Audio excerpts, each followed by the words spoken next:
The house was quiet except for the low scrape of a chair moving across the floor. I had just stepped out of the hallway when I heard my son's voice, sharp and careless, drifting from the kitchen. He's old. He can't handle legal stuff. The words hit harder than the cold tile under my bare feet, landing without warning, cutting through the slow morning air. I stood still, feeling the weight of what I had just heard settle deep in my chest. Something in his tone didn't sound like worry. It sounded like planning. I stayed hidden by the wall, letting the silence build around me while I tried to understand why he'd say something like that. I'm in my late 60s, yes, but I've taken care of every bill, every contract, every problem in this house since before he was born. My hands may ache some mornings, but my mind is clear. I listened as he lowered his voice, and I heard the soft reply of his wife. Their words were muffled, but one phrase slipped through. We need to get the paperwork done fast. Her tone carried a strange urgency, one I couldn't place, and it pushed a cold, uneasy feeling through my spine. I edged back a step, letting the rest of their whispering fade behind me. I didn't want them to hear the way my breath had changed. I walked toward the living room and sat on the edge of the old armchair, feeling the familiar weight of the fabric under my palms. The house felt different now. The walls seemed to hold their voices, their rushed words hanging like dust in the light. I kept replaying that sentence, each repetition sharper than the last. He's old, not dad, not he needs help, just a label, a limitation. My eyes drifted to the dining table, where an envelope I hadn't noticed before sat near the corner. It was plain white, except for one bold line stamped on the front. Urgent. Signature required. It wasn't there this morning. I would have remembered. I always keep that table clear, ever since my wife passed. I stood and walked toward it, careful and slow, as though the envelope itself carried something dangerous. I didn't pick it up. I just looked at it and felt a cold suspicion climb through me. I had seen something like this before. Years ago, my old neighbor, Mr. Lawson, had been tricked with a similar envelope. His son had rushed him into signing something for the house repairs. And the next thing anyone knew, the property wasn't in his name anymore. I remembered the look on Lawson's face when he realized what had happened. Quiet shock, then a kind of slow, collapsing confusion. That memory settled harshly in me now, not as a flashback, but as a warning my mind wouldn't ignore. I stepped away from the table and looked toward the kitchen again. Their voices had stopped. I heard only the faint clatter of a spoon, then footsteps moving farther into the house. I stayed still, listening, trying to decide if I should confront them or keep silent. Silence won. I've lived long enough to know that you learn more by watching than by reacting. I needed to understand what they were rushing toward and why. My son entered the living room a moment later. He didn't see me at first. His eyes went straight to the envelope, and I watched his shoulders tighten before he cleared his throat. When he finally noticed me sitting in the chair, he tried offering a smile that didn't reach his eyes. "Morning, Dad," he said. Too light, too forced. His wife lingered behind him, avoiding my gaze. I nodded but didn't say a word. I wanted to hear what they would volunteer, what they thought I didn't already suspect. The air between us felt tight, as if every breath carried something unspoken. And for the first time in a long while, I felt a quiet, rising fear, not of age, but of what my own son might be planning behind closed doors. I sat alone in the living room after they went upstairs, letting the quiet settle around me. The envelope still rested on the table like a small, patient trap. I didn't touch it. I only watched it from across the room, trying to understand how a simple piece of paper could shift the ground under my feet. Moments like this have a way of pulling the past into the room with you, not loudly, but with a steady push you can't ignore. My wife had been gone 10 years now, and the house had never quite regained its balance. I raised our son on my own after that, trying to be both the steady hand and the guiding one. It wasn't easy, but it was simple enough to know what needed to be done each day. I handled the bills, the repairs, the contracts, and he grew up watching me sort through everything with care. He never enjoyed that part. If a form needed filling, he passed it to me. If a decision involved reading, he'd walk away and say, "You deal with it, Dad." He trusted me to handle the details, because I always had. When I was younger and trying to make a living, an older judge lived down the street from us. He saw me struggling and would invite me over in the evenings. He didn't talk much about life. He talked about documents, contracts, signatures, and how a single line could change the future of a man who didn't read closely. He'd point to paragraphs and say, "This part is where people lose their homes," or "This line is where they give away control without knowing. Those evenings shaped me more than he ever knew. He taught me caution, not fear, just enough awareness to see when someone is rushing you toward a pen. That lesson felt louder now as I remembered the sound of my son's voice in the kitchen. It didn't fit the boy I raised, the one who used to ask me what every line meant before signing anything. But people change when they think they're moving toward something they want fast. I could feel that shift in him the past few months. It was subtle, almost hidden, until today.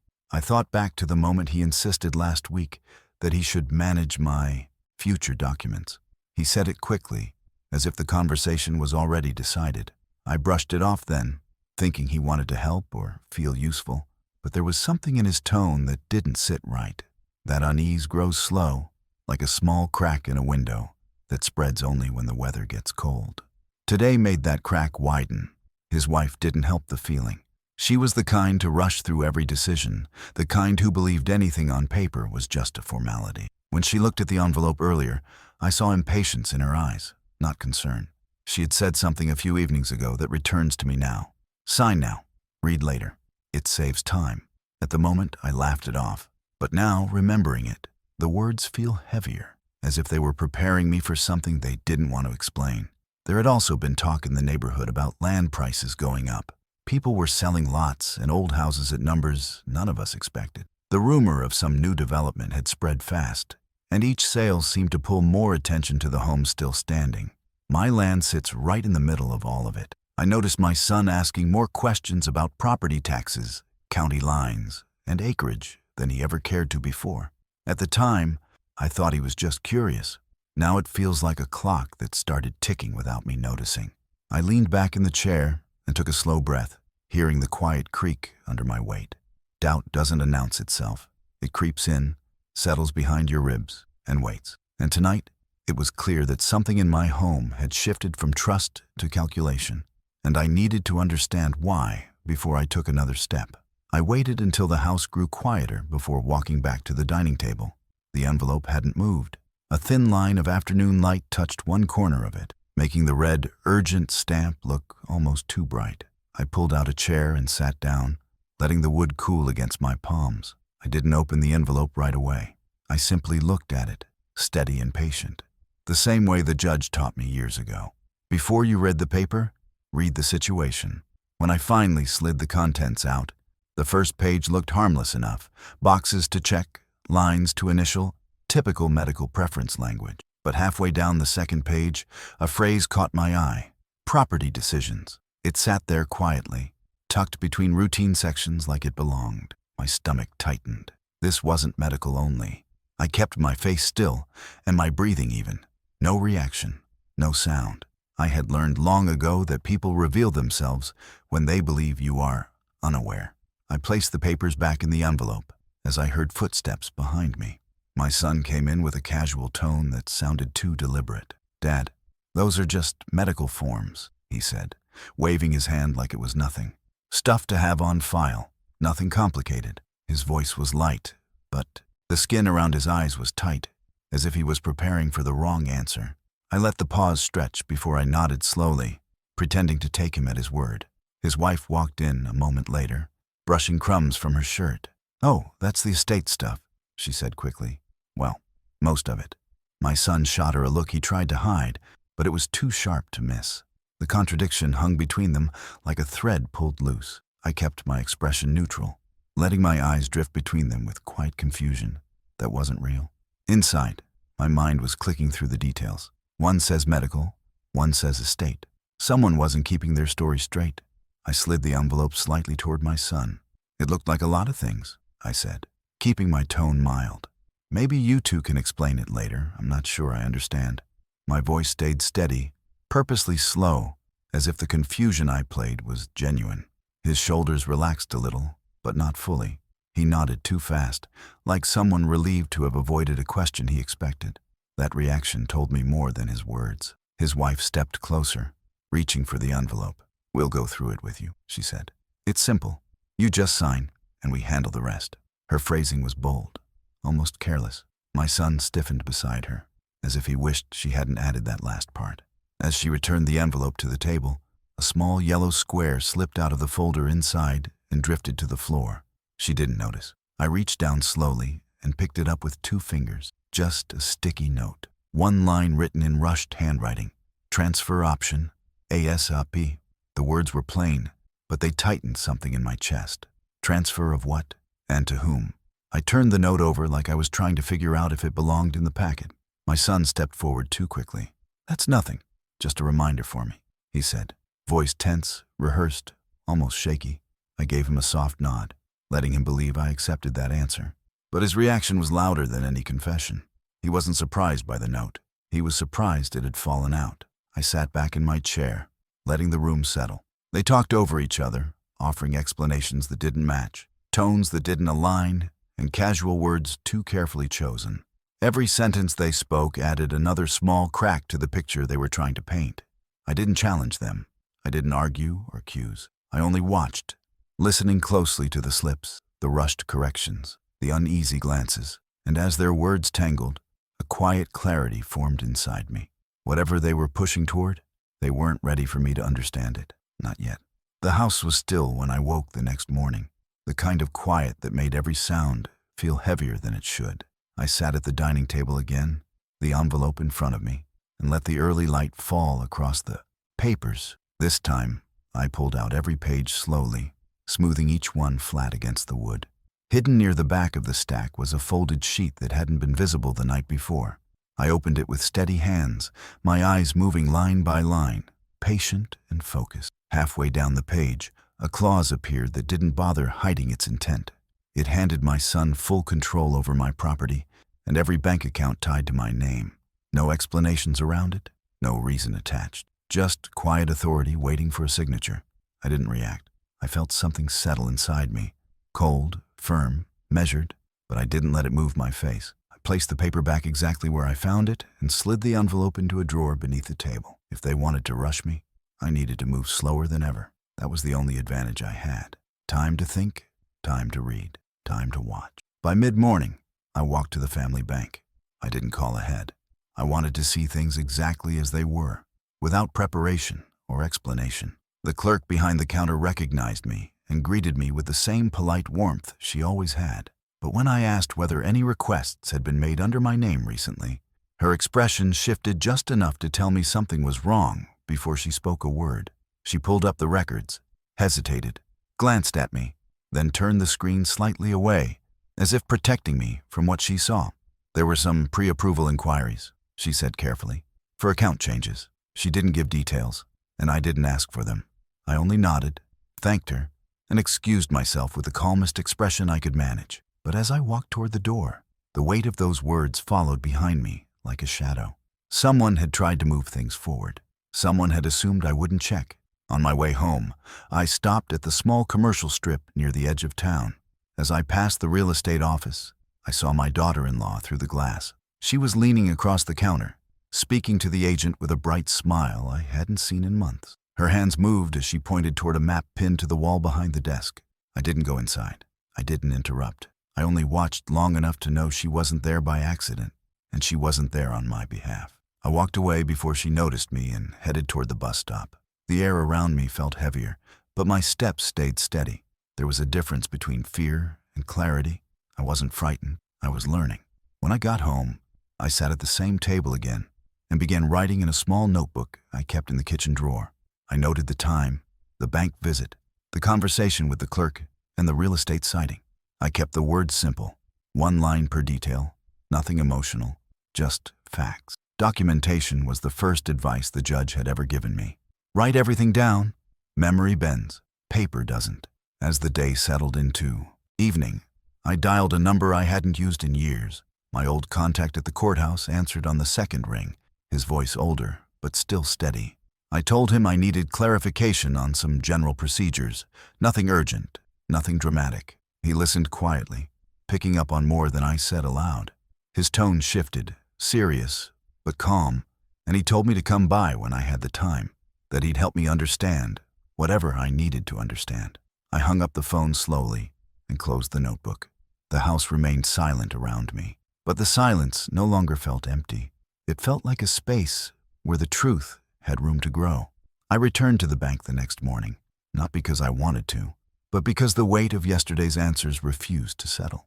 The same clerk was there, though her posture tightened the moment she saw me walk in. She motioned me toward her window with a soft, uneasy look, as if she already suspected what I was going to ask. I kept my voice low and steady while requesting a fuller record of the recent activity connected to my name. She hesitated, then stepped away to speak with a supervisor. When she returned, her expression carried a seriousness she didn't try to hide. "We didn't process anything," she said softly, sliding a printed sheet toward me. "But someone attempted to start a full transfer request. All accounts.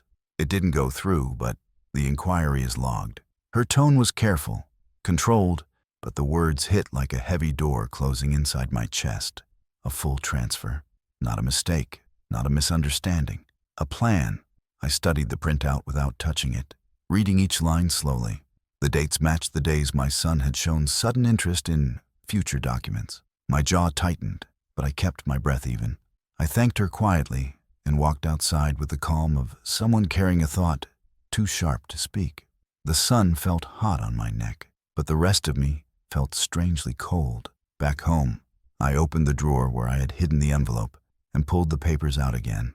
This time, I examined the signature lines more closely, my eyes tracing the faint, uneven marks beside the printed versions of my name. They weren't identical. They weren't even close. Someone had tried to mimic my signature. Light pressure, shaky strokes, small corrections where they must have hesitated. Seeing it made something in me go still. It wasn't just a rushed plan. It was an attempt to move my life out from under me before I even knew anything had begun. I sat at the table with the papers spread in front of me when I heard their voices returning from the market. My son walked into the kitchen first, carrying the bags, his voice light and too quick. A moment later, his wife entered, setting her keys down with a relieved sigh, like someone satisfied a task was nearly complete. She didn't see the papers on the table yet, but her expression shifted for a second, as if she remembered something she was supposed to hide. As she stepped closer, she said it, carelessly, like it didn't matter who heard. "Once it's done, he won't fight it." Her voice carried a confidence that wasn't earned. The words fell between us like stones dropped into water, quiet but spreading fast. My son froze behind her, and she turned a shade paler when she realized I was in the room. But I didn't speak. I didn't ask what it was. I didn't need to. The forged signatures, the bank inquiry, the hidden clauses, everything pointed to one thing. They weren't waiting for my agreement. They were waiting for my mistake. A tight pull worked through my chest, not from fear, but from the quiet understanding of what they thought of me now. Old, weak, incapable. A man they could maneuver around with rushed words and friendly smiles. They weren't afraid I'd object. They were convinced I couldn't. I gathered the papers slowly, letting them see nothing in my expression except the same quiet patience I'd had all their lives. I walked them back to the drawer, then placed them inside, and shut it gently. My son cleared his throat, shifting his weight, but said nothing. As I stood there, I heard the judge's voice in my mind, as clearly as if he were sitting at the table again. Never sign anything under pressure. He had said it 100 times, and now it echoed with a force that steadied me. I walked past them without a word, each step slow and deliberate. I didn't need to confront them. Not yet. The truth was already revealing itself, and I needed to let it show every shadow before I exposed the light. I waited until evening before making the call. The house was calm, the kind of calm that felt staged, like everyone was trying not to disturb something fragile. I stepped onto the porch with my phone, letting the cool air settle around me before dialing the number I hadn't used in years. The retired judge answered on the second ring, his voice older but still sharp, carrying the same steady authority he had when I was a young man trying to understand the world of contracts and signatures. I didn't tell him everything. I only said I had documents that didn't feel right, and I needed a careful eye. He told me to bring them by his home office, the tone in his voice tightening just enough to show he heard the strain in mine. I drove there without haste, keeping my breathing even while my mind moved through each detail with slow, controlled anger. By the time I reached his driveway, the porch light was already on. Inside, he gestured me toward the desk, without any small talk. I placed the envelope in front of him, and he unfolded the pages one by one. The room stayed quiet, except for the soft drag of paper as he turned each sheet. His brows lowered only slightly, but I could feel the temperature of the room change. After a long minute, He set the papers down and looked at me with an expression that didn't need explanation. "This is an elder control attempt," he said plainly. The sentence hit harder because there was no softness in it, no hesitation. He had always spoken directly, but hearing him confirm what I had only suspected in pieces made the threat shift from worry to fact. I didn't respond right away. I watched him tap the edge of one page with his finger, the same gesture he used when teaching me how clauses hide in plain sight. He pointed to several sections, showing how they linked together, not with jargon, but with the simple, quiet clarity he knew I preferred. Each part fed into the next. Authority transferred, decision-making removed, final control placed entirely into my son's hands. No condition, no oversight, no way to undo without a long, uphill fight. "This wasn't thrown together," he said. "Someone structured it to stand up legally if you signed. And once your signature is on it, reversal becomes very difficult. Not impossible, but difficult." A faint pulse of anger worked through me, not loud, not dramatic, just a steady burn beneath my ribs. I kept it contained. I had learned long ago that restraint is the last defense a man has when someone tries to push him into a corner. I nodded as the judge continued explaining the timeline, how fast something like this could be filed, how a rushed signature was often the final piece. "They're counting on pressure," he said. "On you feeling overwhelmed or confused. That's why it's framed as medical and estate together. So you'll sign without asking questions." I leaned back slightly, letting the weight of the situation settle in full. I thought of my son's tense explanations, his wife's rushed insistence, the failed transfer at the bank, the forged signature attempts. None of it could be dismissed now. It wasn't miscommunication. It wasn't a family misunderstanding. It was intent. The judge closed the folder carefully and placed it in front of me. "If you wait, they'll try again, and next time, it may be harder to stop." His words didn't spark panic. They hardened my resolve. I realized then that the window for waiting had closed. Whatever happened next, I couldn't allow myself to be pushed, cornered, or confused. Not once, not ever. He folded his hands, his voice calm and steady.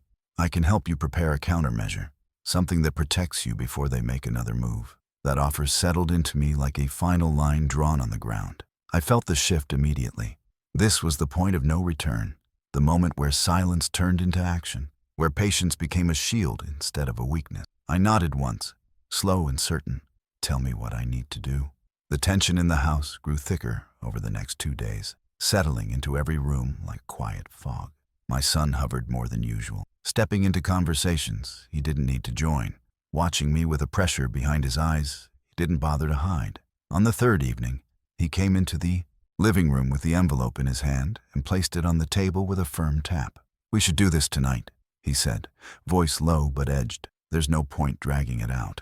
His tone wasn't a suggestion. It was a deadline.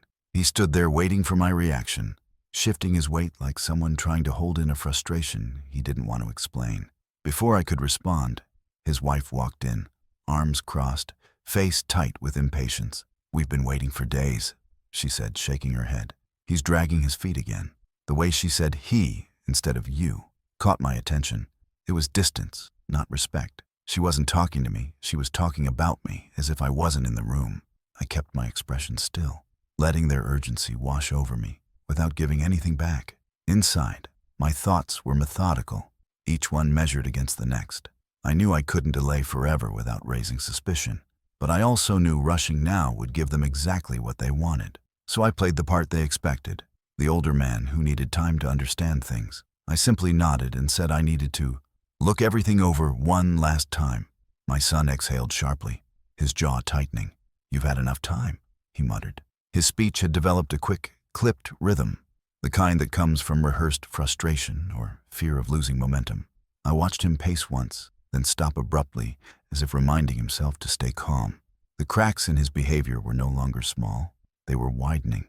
Later that night, when they retreated to their room, I stepped quietly onto the porch and made 2 calls. The first was to the retired judge, who listened without interruption. The second was to a lawyer he trusted, someone who knew the types of filings needed to secure a man's autonomy before anyone else could attempt to claim it. I explained only what mattered and kept my tone steady, giving no hint of the tension in my home. Both men told me to bring the papers early the next morning. By the following afternoon, The judge had prepared counter documents, protective filings, formal notices, and declarations that placed legal control firmly back into my hands. He didn't hand them to me with drama or speeches. He simply slid them across the desk and said, "Keep these safe. You'll know when to use them." His voice was steady. Mine matched it. Back home, the atmosphere had changed again, but this time it was sharper. My son hovered near the hallway, pretending to look for something while keeping me in his peripheral view. His movements were rushed, uneven, like a man trying to gather his thoughts faster than his nerves would allow. He snapped at his wife twice over simple things. Each outburst softened only when he realized I could hear him. She wasn't any calmer. She walked past me with forced smiles, the kind that never reached her eyes. Her fingers tapped the counter. Her foot bounced when she sat, and every few minutes she asked if I was finally ready to sign. Their urgency blended into something less like planning and more like desperation. I stayed patient. I answered evenly. I moved slowly and kept my breathing steady. Inside, I prepared myself the way the judge taught me years ago. Quiet mind, steady hands, eyes open to everything. I wasn't afraid anymore. I was alert. When my son placed the envelope on the table again that evening and said, "We'll finish this tonight," I simply nodded. I knew the confrontation was coming, and I was ready for it. My son set the folder in the center of the dining table with a hard push, the sound cutting through the quiet room like a split in wood.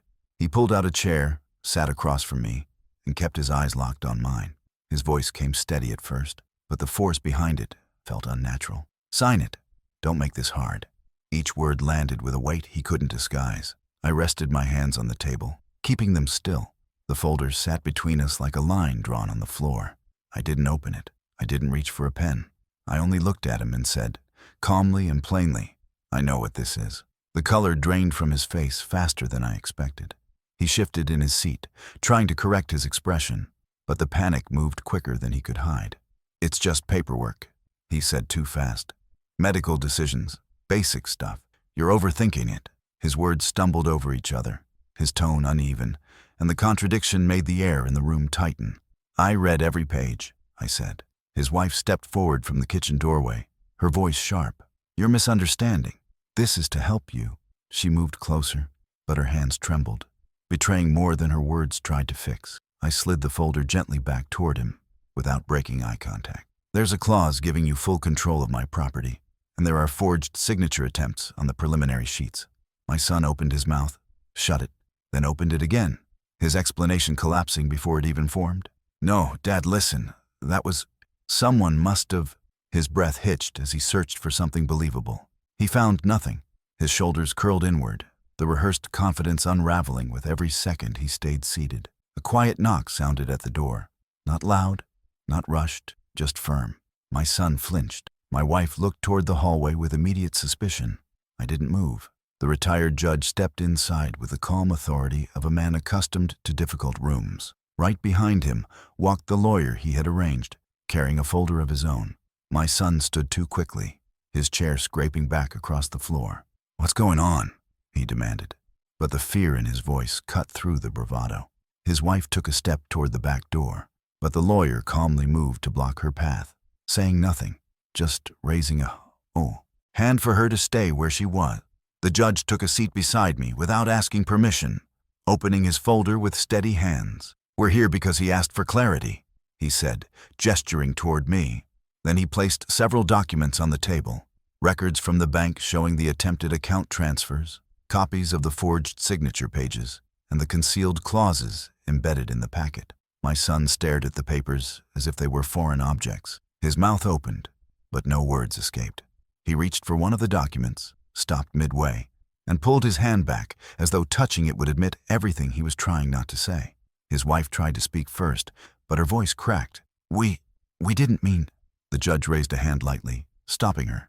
"You don't need to explain," he said. "The documents speak for themselves." My son's knees buckled slightly, and he sank back into his chair. He dragged a hand across his face, the composure gone, replaced by something raw and unguarded. His breathing grew uneven, and for the first time, he looked less like a man in control and more like someone drowning in the consequences he had never prepared to face. He whispered, almost to himself, "I never thought it would go this far." No one answered him.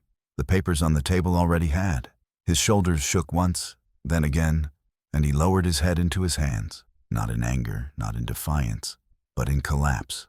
The truth had finally landed, and he no longer had anywhere left to run from it. The days that followed moved quietly, almost mechanically, as if the world had reduced itself to forms, filings, and signatures that finally protected what should never have been threatened. The judge and the lawyer handled everything with steady precision. I watched them work from across the table, their calm focus a stark contrast to the chaos my son had created. By the end of the week, the counter documents were in place, official filings that froze every account, property line, and legal authority under my name. Nothing could be moved without my direct approval. The attempt to take control died the moment those papers were recorded. My son didn't fight the process. He couldn't. The evidence sat too clearly against him, and each part of it carried the weight of intent. The forged signatures, the transfer requests, the hidden clauses, every piece created a picture he couldn't escape. The charges were filed without argument: attempted elder exploitation and forgery. When he stood in front of the clerk to receive the notice, he didn't lift his head. He only nodded, hands trembling slightly, as though accepting a sentence he had delivered to himself long before the courts did. His wife faced her own reckoning. The real estate office provided statements, records of her inquiries, and messages she thought would never leave her phone. They showed the timeline clearly: plans for listings, projected sale values, and future availability notes tied to property that was never hers to touch. The investigation opened quietly but firmly, and her face drained when she learned the agents had cooperated fully. She didn't look at me when she left the house for the last time. The court date arrived on a morning that felt heavier than any I had known in recent years. I sat in the second row, hands folded, eyes steady on the bench ahead. The judge, the one who had raised me into a cautious, deliberate man, sat beside me as a silent anchor.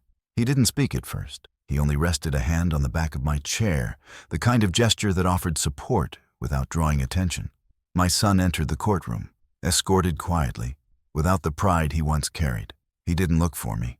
He didn't scan the room or search for sympathy. He only stared straight ahead, the weight of his choices bowing his shoulders. I didn't feel anger watching him. I didn't feel victory. What settled in me instead was a low, steady grief, not for the legal fight, but for the long road that had led my own child to see me not as a father, but as an obstacle. When the charges were read, the room stayed still. No one spoke. No one shifted. The judge beside me breathed slowly, as if grounding the silence. My son's voice barely rose above a whisper when he answered the court's questions. He pleaded as advised, his tone flat, drained of the confidence he once carried when he thought he was untouchable. It wasn't vengeance that I felt. It wasn't satisfaction. It was a quiet ache, heavy, lodged behind the ribs, settling in the space where years of trust once lived. Betrayal doesn't roar. It sits. It lingers. After the hearing, as the room emptied, the retired judge remained seated beside me. He waited until the sound of footsteps faded before speaking. His voice was soft but steady, the same tone he had used when teaching me the most important lessons of my life. "Wisdom isn't old," he said. "It's earned." I took a slow breath, letting those words settle. They didn't erase what happened, but they gave shape to the truth I needed to carry forward. What happened in that courtroom wasn't about age or weakness. It was about clarity, about seeing through the shadows before they swallowed everything I had built. I stood, steady on my feet, knowing the law had spoken for me when my own family chose not to. In the weeks after the hearing, my life settled into a quieter rhythm, stripped of the tension that had filled every corner of my home. I spent a full afternoon at the courthouse with the lawyer, signing fresh documents that locked every part of my estate behind protections no one could bypass. Each signature felt deliberate, a reminder that control wasn't something age took away. It was something you surrendered only if you stopped paying attention. When it was done, the lawyer handed me the final packet and said it would stand stronger than anything that had been used against me. I placed it in my briefcase with a steady hand. At home, the familiar walls felt different, not lighter, but more honest. I walked through each room in silence, noticing the small things I had ignored while trying to trust the people closest to me. Trust doesn't disappear overnight. It unravels slowly, thread by thread, until all that remains is the bare truth underneath. I sat at the dining table, the same table where my son had pushed those papers toward me, and breathed in the stillness. Age hadn't clouded my judgment. What had nearly harmed me was the comfort of assuming my own child would never step into a shadowed path. I made coffee the next morning and wrote down a simple line in my notebook: read everything. Another: ask why. A third: move at your pace, not theirs. It wasn't a lesson meant to preach anything. It was a reminder to myself that caution isn't fear, it's respect for the life you've built. If someone wants you to rush, it's rarely for your benefit. And if something feels off, it usually is. Seniors don't need fear to protect themselves. They need clarity, space, and the right to trust their instincts without apology. I began rebuilding my routines one day at a time, not out of necessity, but out of choice.